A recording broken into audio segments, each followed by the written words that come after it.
ایک اللہ والا مست ملنگ بابا کہیں جا رہا تھا، دوپہر کا وقت تھا، جاتے جاتے نیند کا غلبہ آنے لگا۔ راستے میں ایک درخت آیا، ٹھنڈی ٹھنڈی ہوا چل رہی تھی۔ بزرگ درخت کے نیچے کچھ دیر کے لیے سو گیا۔ جب سویا، آنکھ لگی، نیند آئی، خواب میں اسی درخت نے اس بزرگ سے مخاطب ہو کر کہا، بابا جی اگر آپ میرے جیسے بن جاتے تو کیا ہی بات ہوتی۔ اللہ، خواب کی دنیا میں جس درخت کے نیچے بابا جی سویا ہوا تھا، اسی درخت نے بابا جی سے مخاطب ہو کر کہا، بابا جی اگر آپ میرے جیسے بن جاتے تو کیا ہی کمال کی بات ہوتی۔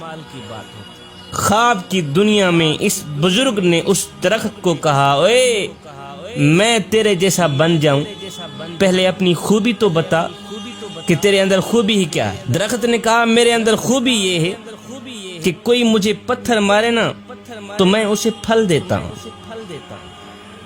میرے اندر خوبی یہ ہے کہ اگر کوئی مجھے پتھر مارے تو میں اسے پھل دیتا ہوں، اس لیے تو بھی میرے جیسا بن جا تاکہ تو بھی مخلوق خدا کو فائدہ دے سکے، نفع دے سکے۔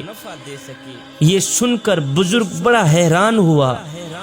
اللہ والا مست ملنگ بابا بڑا حیران ہوا، حیرانی کے عالم میں پوچھا کہ اے درخت اگر تو اتنا ہی اچھا ہے تو پھر مجھے بتایا جائے کہ اللہ نے تجھے آگ کی غذا کیوں بنا دی، پھر تو جلتا کیوں ہے، لوگ تجھے آگ کے لیے استعمال کیوں کرتے ہیں؟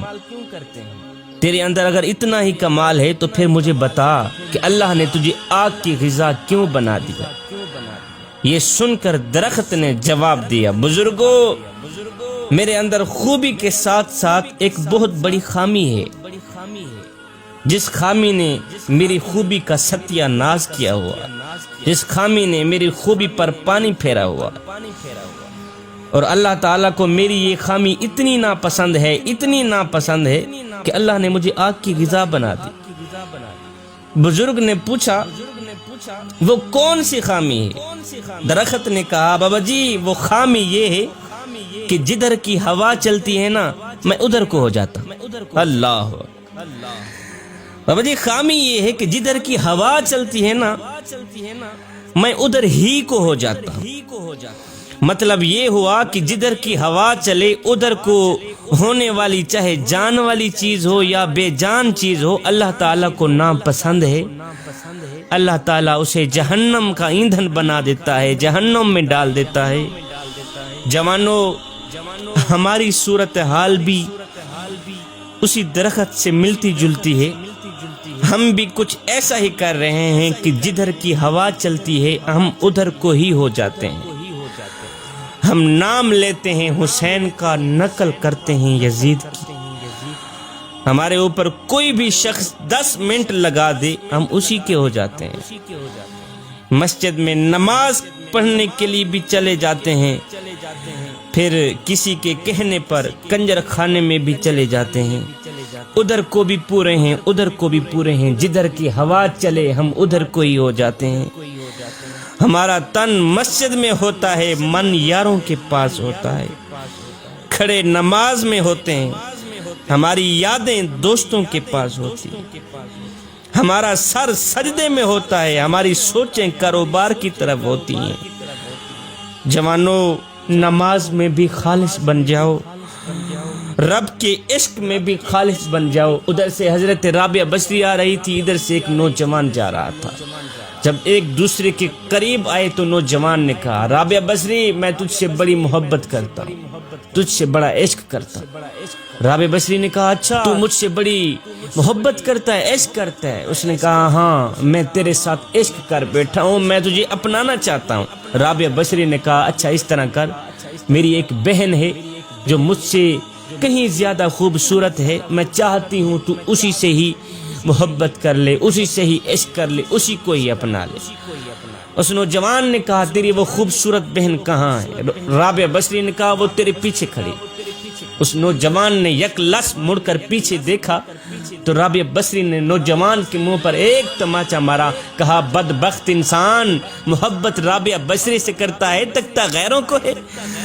ابھی ہو گیا ہے تیری محبت کا امتحان، تو محبت رابعہ بصری سے کرتا ہے، عشق رابعہ بصری سے کرتا ہے، تکتا غیروں کو ہے۔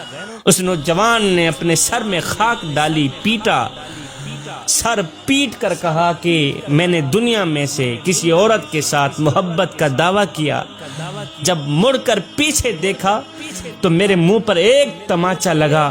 کہتا ہے کتنا بدبخت ہوگا وہ انسان جو دعویٰ کرے رب کی محبت کا تکے غیروں کو، جو دعویٰ کرے رب کے عشق کا تکے غیروں کو۔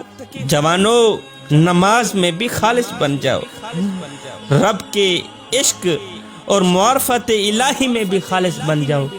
جب تم نماز میں، عشق میں، معرفت الہی میں خالص بن گئے تو پھر ایک لمحہ وہ بھی آنے والا ہے کہ اللہ خود فرمائے گا، وہ میرے بندے تو میرا ذکر زمین پہ بیٹھ کے کر، میں تیرا ذکر عرش بری پہ بیٹھ کے کرتا۔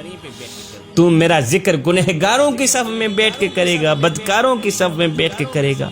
جب میں تیرا ذکر کروں گا تو گنہگاروں کی صف میں بیٹھ کے نہیں کروں گا، بلکہ معصوم فرشتوں کی صف میں۔ جدھر کی ہوا چلے ادھر کو نہ ہو جایا کریں جوانو، ایک اللہ کے بن جاؤ، ایک اللہ کے بن جاؤ۔ جب تم ایک اللہ کے بن گئے پھر دنیا میں بھی کامیاب بن جاؤ گے، آخرت میں بھی کامیاب بن جاؤ گے۔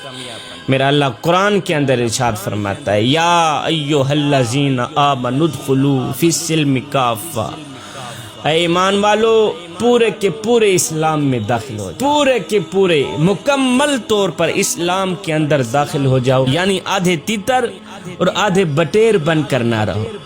اگر کردار یہی ہوا تو پھر مثال وہی ہوگی کہ دھوبی کا کتا، نہ گھر کا نہ گھاٹ کا۔